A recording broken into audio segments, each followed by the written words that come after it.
अब देखो हमने क्या किया, एक मीन लिया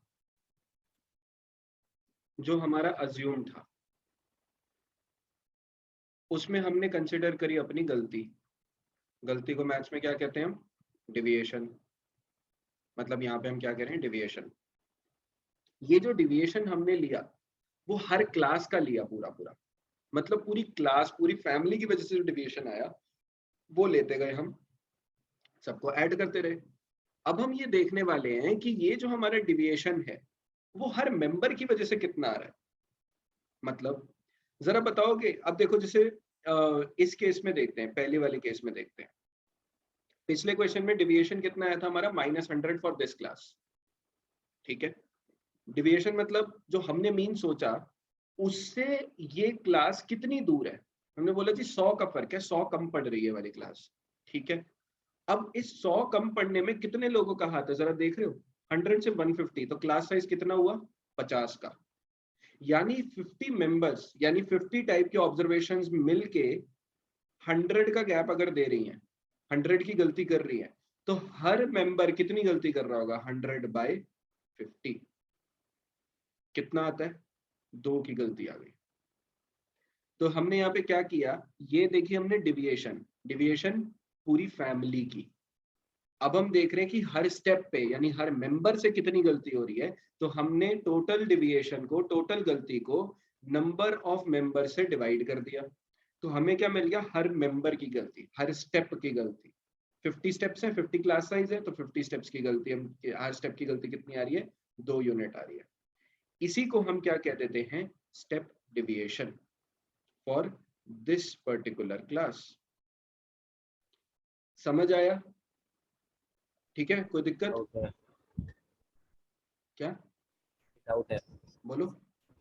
तो सर स्टेप डिविएशन में फिर मतलब हम वही निकालते हैं कि पूरे के पूरे हमारे क्लासेस में से हर मेंबर ने कितने डिविएशंस करे हैं। हाँ, इसलिए हमने total deviation for every class को number of members of the class से डिवाइड कर दिया। ठीक है, चलो ओके।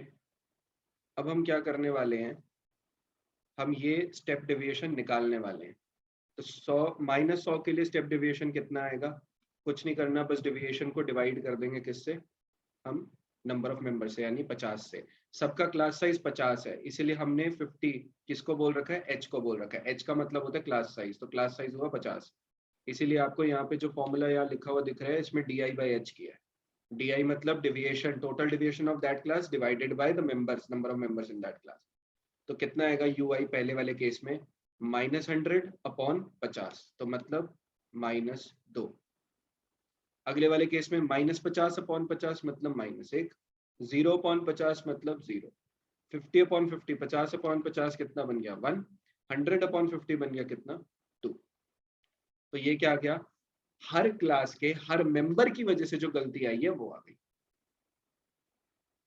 ठीक है, अब हमने क्या करना है, हमने अब इन सभी मेंबर्स की गलतियों को ऐड कर देना है, और फिर हम कहेंगे कि जो हमने मीन अज्यूम किया था ना ए, उसमें प्लस माइनस हमारी ये टोटल गलती आ जाएगी। वैसे ही जैसे अज्यूम मीन में किया था, बस गलती निकालने का तरीका अलग हो गया। उसमें हम पूरी परिवार की गलती देख रहे थे, पूरी क्लास की गलती देख रहे थे, अब हम देख रहे हैं कि हर मेंबर की कितनी गलती है। श्लोक अपनी वीडियो ऑन रखो।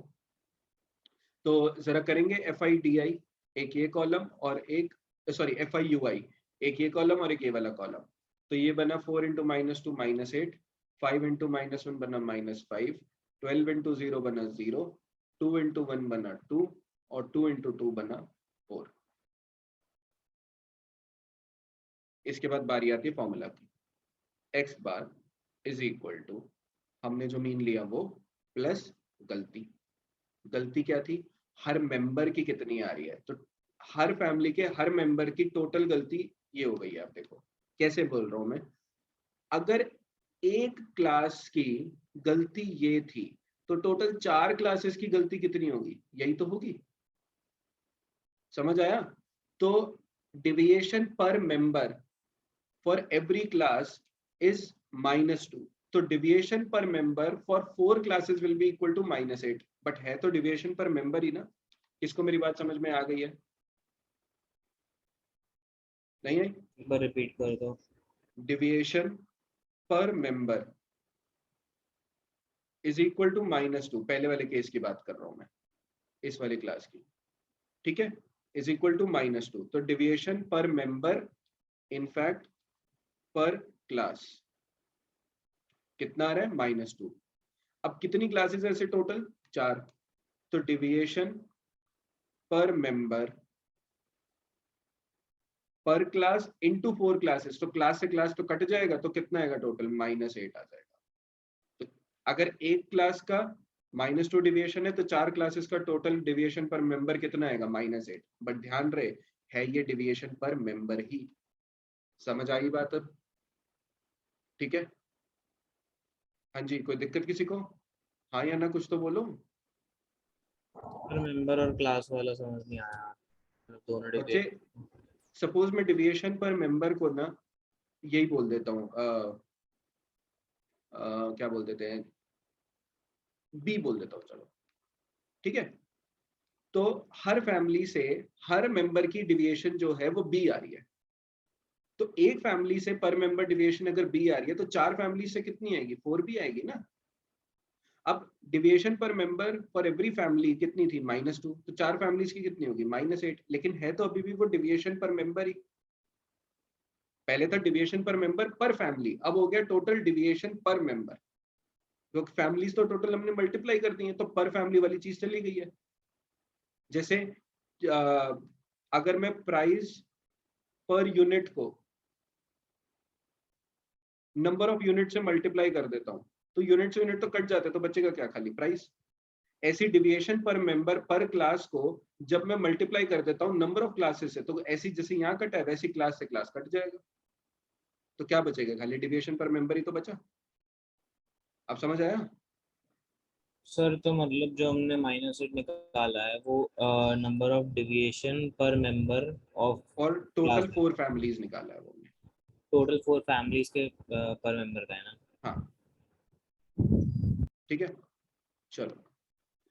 तो अब ऐसी मतलब मेरे को हर डिविएशन पर मेंबर को ऐड करते चलना पड़ेगा फॉर ऑल द फैमिलीज, तो इन सब का सम करना पड़ेगा। इसीलिए फॉर्मूला क्या बनता है, sigma F I U I upon sigma F आई। भाई सिग्मा एफ आई तो सभी को तो ऐड करना ही पड़ेगा, तो ये क्या आ गया तुम्हारा, एवरेज डिविएशन पर मेंबर। अब पर मेंबर फिर से हटाना है तो मेरे को तो टोटल ओवरऑल डिविएशन चाहिए ना, तो मुझे नंबर ऑफ मेंबर से वापस मल्टीप्लाई भी तो करना पड़ेगा, तो ये बनेगा फॉर्मूला। समझ आया, क्योंकि अभी क्या आ रहा है, एवरेज गलती पर मेंबर आ रहा है मेरे पास, ये करके, ठीक है। तो नंबर ऑफ मेंबर से जब मैं मल्टीप्लाई कर दूंगा यानी क्लास साइज से, तो क्या आ जाएगी, ओवरऑल गलती तो आएगी। तो इसीलिए मेरे को यहाँ से यहाँ पे h को मल्टीप्लाई भी करना पड़ा। दिस इज द रीजन कि इस फॉर्मूला में h आता है। तो x बार कितना हुआ यहाँ पे, अच्छा by the way number of house holds वो तो कितना रहेगा, 25 ही था, तो वही रहेगा। तो अज्यूम्ड मीन हम कितना लेके चल रहे थे, जैसे पिछले केस में लिया था वैसे यहाँ पे 225 लिया, तभी ये आ रहा है। प्लस h कितना हुआ 50 into sigma F I U I, करते हैं sigma F I U I कितना आता है, 8 और 5 ये बन गया -13, 4 और 2 बन गया +6, तो आंसर कितना आता है तुम्हारा -7। तो -7 में यहाँ पे पुट कर देता हूँ अपॉन सिग्मा एफ आई कितना हुआ 25 टू, तो एक्स बार कितना आता है 225, 2 7 हो गया 14 और नेगेटिव में तो -14। तो देखो घूम फिर के आंसर वही आया आपका, X bar is equal to 211 rupees.